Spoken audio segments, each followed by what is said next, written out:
Hello and welcome back, teammates, to this week's edition of Team Talk with me, Julia Pitsy-Kamey. Now, I don't know about you, but have you ever been in a situation, I know I have, where you're struggling to move forward with your health and fitness, or maybe recover from an old injury, or recover well and get back to peak performance, and you don't always know why? I mean, sometimes, you can you feel you're performing at your peak on a conscious level, and you enjoy it, you're getting the most out of life, you feel strong, you feel energized, you feel, competitive, all these things. But for some reason, you're just feeling a bit stuck and you haven't been able to get any solutions. And especially when it comes to recovery from an old injury, you're still getting those pains, but nothing you do seems to work. You're not getting the results you want. You're not able to progress and move forward. Well, there is actually a reason for this, which I'm going to be sharing with you later. And we're looking at why you are being held back, and why after 40 in particular, because we're starting to decline, that this can actually be impacting us. And depending on the choices we make today, makes the difference to how well we heal, how much we get out of life, and how well we enjoy later life and that experience of getting older. Now, I've been in this industry for a long time, and I'm specialist in corrective exercise and performance enhancement, as well as a body-mind practitioner even. And I've been doing this for decades.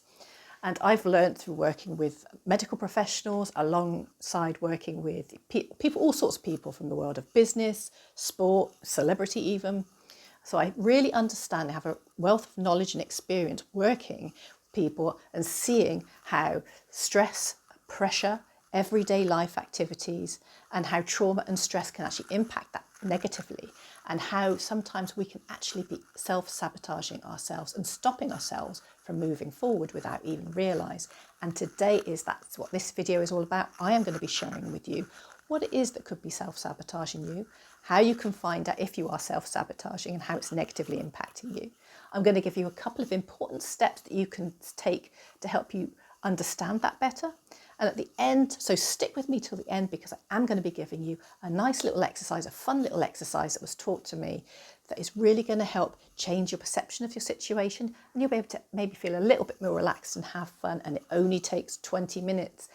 And isn't your health and fitness and your life worth an extra 20 minutes? So wait till the end, stick with me and find out what that is. In the meantime, do subscribe to the channel, because it helps get us more views, and if you can do that, we can actually get more people in, get more information, and give you a better quality experience, which is what I want for you to teach you how to better enjoy your life after 40 and get better fitness and performance. And if you'd like that extra 10, 20 or more % out of that today, this is the video for you. Now, what is causing all this problem? How does this happen?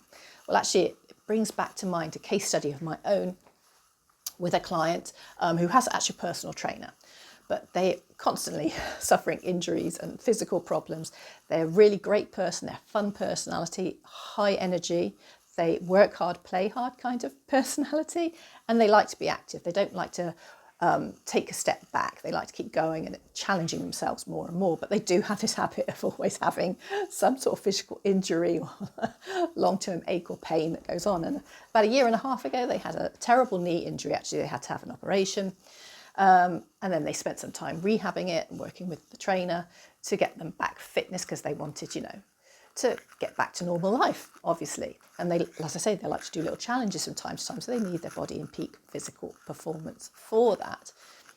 But speaking to them recently, found out, that what the specialist and trainer would be saying, they should be getting the strength back in that particular leg, that it wasn't actually happening as quickly as maybe was intended or thought would happen. So there's actually been some delay in that. And we had quite a frank discussion about what was going on, where admitted that there was a sense of maybe they were protecting it a little bit, being a bit avoidance with it, not giving it its full maximum, doing what they needed to, the full maximum exercise that they needed to get it stronger. So what they were actually doing was actually using the other leg, the other side more, not using, so there wasn't a balance between the two sides.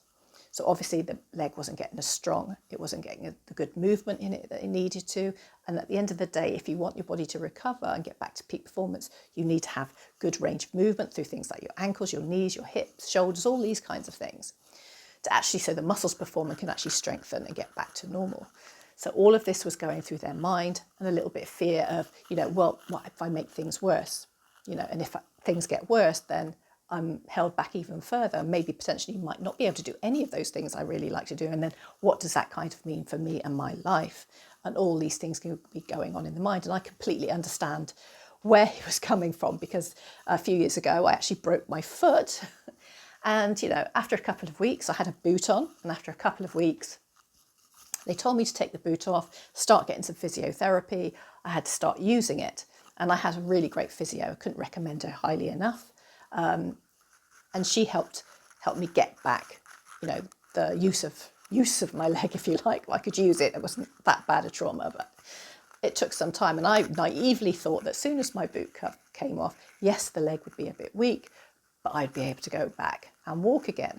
And I'd lost quite a lot of muscle mass, so the muscle had atrophied even over those few short weeks. And what she basically had to do was teach me how to walk again, which is actually quite challenging. I like to be active. I like to just go and get on with things. But I had to take a step back. And what a great tip she said to me, that because there is that sort of element of holding back, you're a little bit worried about feeling the pain again, is that you have to trick your mind into thinking there's no injury, there's nothing wrong, I can walk normally. So I had to practice doing this, and it was a bit of a challenge for me, because you do naturally want to avoid it. You don't want to experience that again. You certainly don't want to re-injure it, which obviously they said I wasn't going to do because I was recovering nicely. So I had to rethink my brain, change my perception of the injury, and almost put that to the back of my mind so I could move forward and do the exercises. But also as well, I had other people telling me, oh, well, you probably won't get your full balance back, your full performance back, maybe if ever, very little or maybe not at all. Well, I was determined that wasn't going to be the case.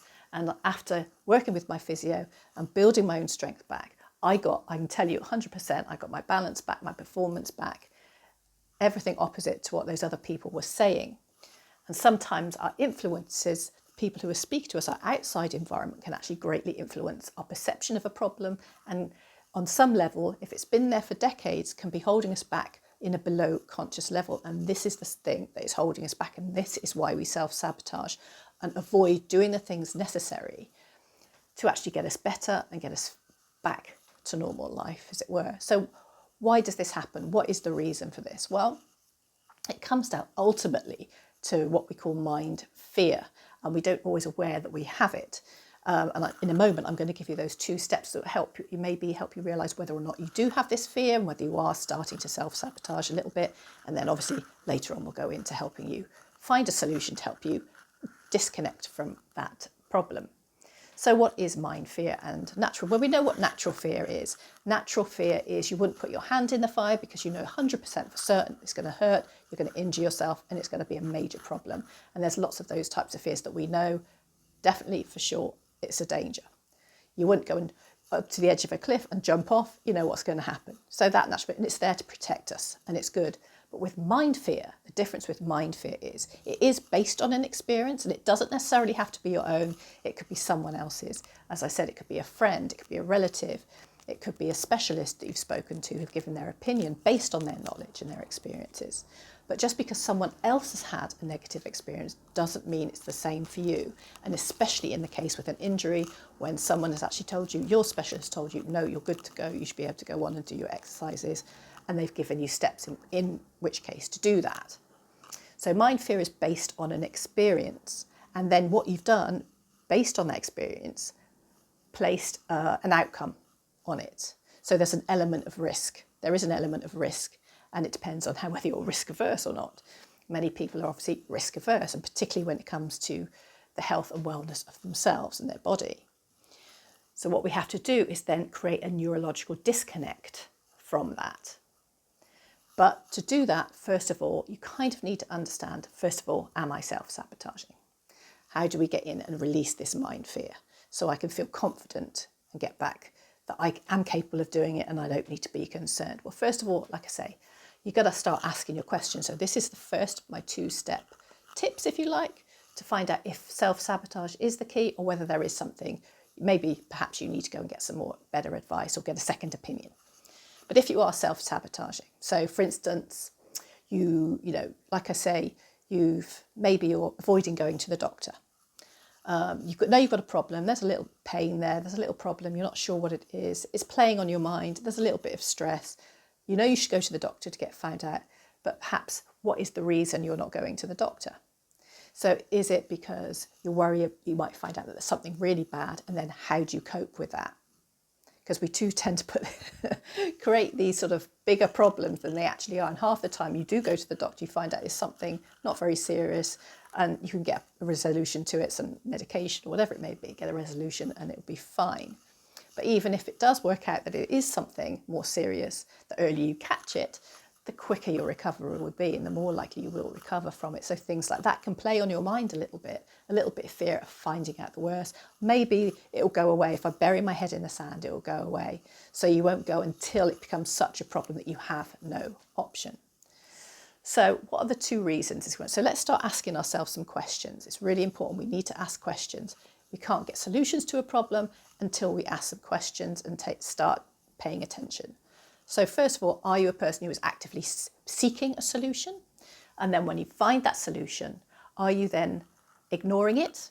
Or are you maybe implement it so far and then you give up? Or, you don't follow through on the instruction. The other problem is, do you procrastinate? So are you a procrastinator, as I said before? So you're putting off doing what needs to be done because of a fear something bad is going to happen, something worse is going to happen, and then what does that mean to you, your life, and your abilities to move forward? What that comes from is potentially a fear of failure, and we'll go into that in a little bit. So fear of failure. So once you understand that, so are you procrastinating, are you avoiding, or are you not following through on the instruction? Maybe you're not taking responsibility, maybe you're blaming someone else who's trying to help you, saying, oh, well, they didn't give me the right instruction. I've tried this before and it doesn't work. Sometimes when we do these things, there can actually be I know it sounds odd, but there can also be some kind of benefit to it. Believe it or not, even when you're in pain, even when you're at your worst, you're saying, I just want a resolution to this. I want to get over this. I want to move forward. Sometimes for some people, there can actually be a benefit in being in this negative state. As an example, for instance, someone may be being injured, maybe maintaining the injury, maintaining the pain. Actually, you get out of doing something you don't want to do. Or maybe you're getting attention. Are you getting some attention, some extra attention that you need from maybe your partner, your spouse? Maybe that there's a conversation to be had. Maybe you feel neglected by them, but being in a state of pain, being in a state of injury, actually gets you the attention and gets them making a fuss of you and being there for you. So those sorts of things can actually turn this into a benefit, and can actually, on some level, even though it's not on the surface, underneath it, this is actually good for me. Maybe you're getting some time off. Maybe there's a task you don't want to do. Maybe you don't want to go out to work. I can actually use this as a good excuse not to do something I really don't want to do, rather than actually having that conversation with the person and explaining what you're feeling. Maybe you're ready to be sort of open and have a frank conversation, avoid hurt feelings. All these kinds of things can also play into this exacerbation of keeping you in this self-sabotage mode. So this fear of failure, that things are not going to happen, things are not going to work out the way you want to, and that it's all going to go wrong, is all playing, and it's all part of this mind fear, and it's usually based on an experience, as I said, not necessarily your own, but the outside environment. And our internal environment is heavily influenced by what's going on externally in the environment. Your mind experiences everything, sends a message to your brain to create a reaction through the nervous system, and then your body responds accordingly to it. And in the case of something where you're self-sabotaging, it's creating a stress, some trauma, be it a physical, psychological or emotional one, is actually causing a stress response. And when you have that stress response, the brain has an inflammatory response to it. And it's this level of inflammation that remains in the body and can remain in the body for an awfully long time, years, decades even, that then starts to impact your health and wellness. So how does that happen? Well, inflammation has two roles. One, it's there as to help in an acute injury, for instance. Okay, an acute injury, you need the inflammation there. So it helps with the healing. The other role it has is preventing all those nasty toxins and everything, those nasty pathogens that can come in and destroy or make the problem worse. So it's good in its instance. When it becomes bad, it's when it's there for an extended period of time, well past its usefulness, and it remains in the body on some level. And you can either have it from a physical trauma, let's say, but even psychologically, you can keep yourself in this stressed out state without even realising it. And what that does, it keeps this body in a hormone release, a inflammation and hormone release cycle. So the body releases hormones like cortisol or norepinephrine, and they overproduce these hormones. And what happens is that then starts to break everything down, and you can go from having simple things like if you're trying to lose weight or gain muscle or anything like that, that can impact that how you metabolize your fats, your carbohydrates, your proteins. Like I say, your mental state, you're more depressive, more moody. Even all the way down to if it's there for an extended period of time, you have way too much stress in your life, in your mind, in your body, then it can go on to more serious illnesses where you can get your chronic fatigues, your Addison's disease, and actually inflammation has been found to be causing things like Alzheimer's, more coronary heart disease and things like that as well, and diabetes. And this stress response also can cause you to make poorer food choice, poorer healthy choices in your life as well as your food, leading to things like all sorts of problems like diabetes, like I said, insulin resistance, and this whole host of other problems that can occur if left untreated and unresolved.